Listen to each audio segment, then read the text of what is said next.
my concerns about the school board policy that discusses special interest groups recruiting in the schools.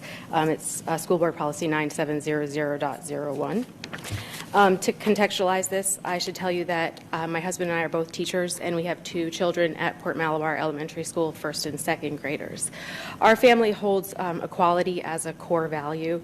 We've instilled in our children from very early ages the idea that equality is something that's really important. We believe that all of the decisions that we make as a family are based on this core value of equality. And so for us as a family, choosing not to let our son participate in the Boy Scouts was based on their exclusionary position about homosexuality, as well as their exclusion of atheists and agnostics from their organization.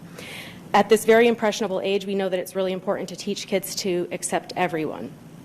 You should also know that I've never been one of those because I said so kind of moms. It's just not who I am.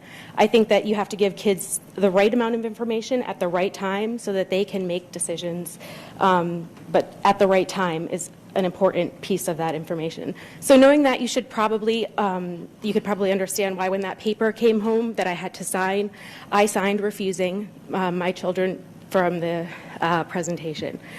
So you could imagine my concern when twice in the past 2 years, my kids were not excluded from the classroom.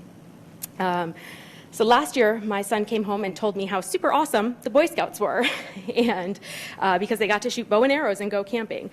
So that put me in a pretty difficult parental situation because I had to tell him at the very difficult, pedagogically appropriate level about discrimination. And my very intelligent biracial son thinks that discrimination is only about being brown. And so he thought that that meant that he couldn't join the Boy Scouts because he was a brown kid. And I, of course, had to tell him that that wasn't the case and explain to him against whom the Boy Scouts discriminate. And we weren't ready for that conversation because at the time he was 6. The previous school board, the bad policy, and the poor implementation of the bad policy made me have to have that conversation with my son.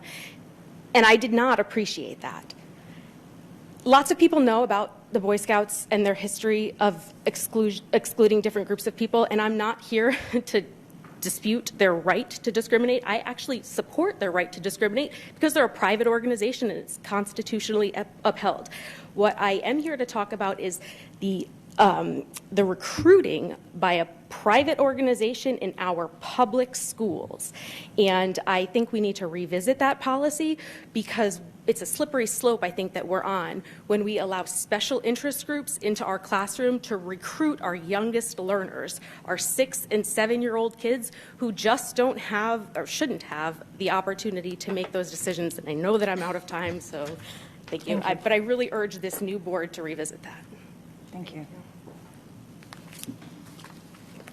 Okay. Any board member want to follow up, or we'll save it for board member reports? Okay. Okay, the board wishes to thank tonight's speakers for your willingness to speak to the board, especially on those difficult subjects. Thank you.